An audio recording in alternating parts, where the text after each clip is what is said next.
guys, this is Chandra, and I've recorded this video flipping 3 times, and I keep on forgetting stuff that I bought. Alright, so I bought a jelly plate. I don't think, and I didn't realize this until I got home, that it said gel press instead of jelly press, but it's the same concept as the jelly plates, and it was only $24.99. You get this at Marco's Paper, and they are online too. They're out of Ohio, and I've actually been to their store once. So I got this so that I can play, because I made one off a tutorial from the Frugal Crafter, and it's a nice jelly plate. It works and everything, but it seems like because you clean it with water, and then it kind of disintegrates a little bit, so then you have to remelt it and reset it if you want to use it again, and that's just kind of a pain in the butt. Who wants to do that every time they want to craft? And by the time you remelt it and it sets, you don't want to craft anymore.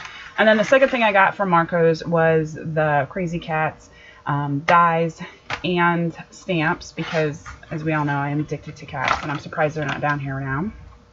And I did already make some cards, made some cats, and I just colored them in with Copic markers, which I do not actually have a lot of Copic markers, and I refuse to buy more because I don't use them enough. If I use them a lot more, I could justify buying more, but since I don't use them, I just used some 6x6 paper that I had in my collection and just backed it up. This is actually from another stamp set, which I'll show you in a minute, that I got. My idea was, you know, if this cat tried to steal the ball, this won't hurt a bit. That was my idea, but my husband didn't get it either. So here's some cats. This is actually a watercolor card that I just cut down and put it on. I was going to stamp them and watercolor them, but I got too lazy after this card here. And then I bought this. This won't hurt a bit, and this is from Dare to Be Artsy, and so it has a nurse with the needle, and they had this card in their booth, which was flippin' hilarious. It says, "Drop your drawers and assume the position."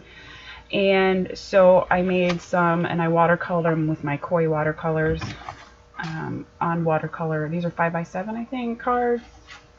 I know, my friend got them for me. Hi, Kelly. Not that you watch my videos, but anyway, what kind of friend is that, right?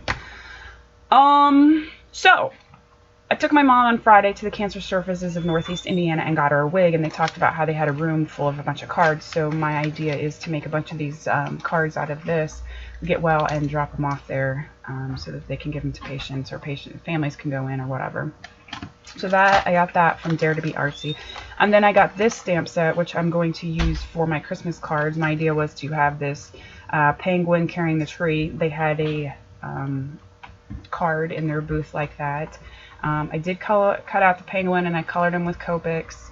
Again, I'm not great on shading or anything, so whatever. You can use colored pencil. I thought about watercolor, but that would take too long when you're making a bunch of cards, because I'll be making all of my Christmas cards, so like 40 to 50 cards maybe, because I make them for people at work too, you know. So that is the stamp set I got there. And then they had paper, and they got 2 sheets of each design. So there's this. I love this. It's like little flowers. The plaid. And then on the back there's snowflakes. This, I just love this. This is called the Holiday Damask. It's so pretty. And then there's words on the back, which are upside down. These trees are so cute, and the colors are so vibrant. I really like that. And they're thick cardstock as well. This looks like a sweater. Oh, it's called a red sweater. Here's this one. And what I like, look at the end of there's no writing on it, so you can actually use this as part of your design. So that's pretty cool too. I mean, this side has writing, but the back of it doesn't, so you can actually use that strip as part of your card or whatever. And so here's some holly, and we'll go back to this side. So that was from the Dare to Be Artsy, and what pulled me into their booth, because I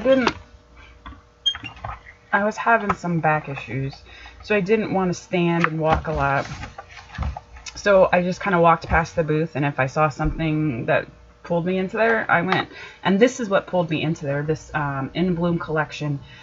I had it, and then I put it back, and now it's one of those things where I'm kicking myself for doing that. This paper is really beautiful. I don't know, it's got teals and blues and corals and greens in it.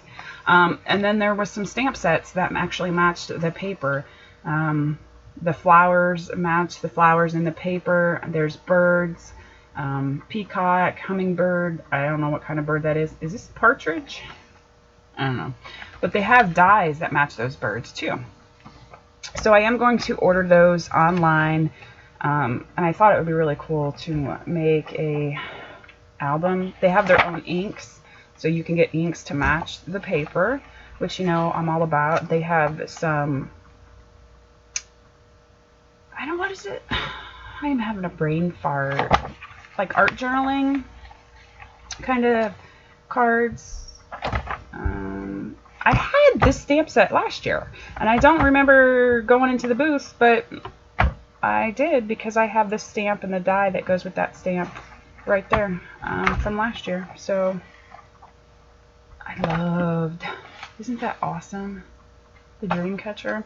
So that's Dare to Be Artsy, and it's daretobeartsy.com, and they really did have some funny cards. So like you have this old man, this old lady, this boy, this little boy, a lot of funny sayings in those cards. So I really do think that's it this time. That's all I got. Like, I didn't spend a lot of time there. I was in and out within an hour, and yeah, that was it. So I hope you guys liked what I got, and I can't wait to finish creating with them. Have a great day, guys.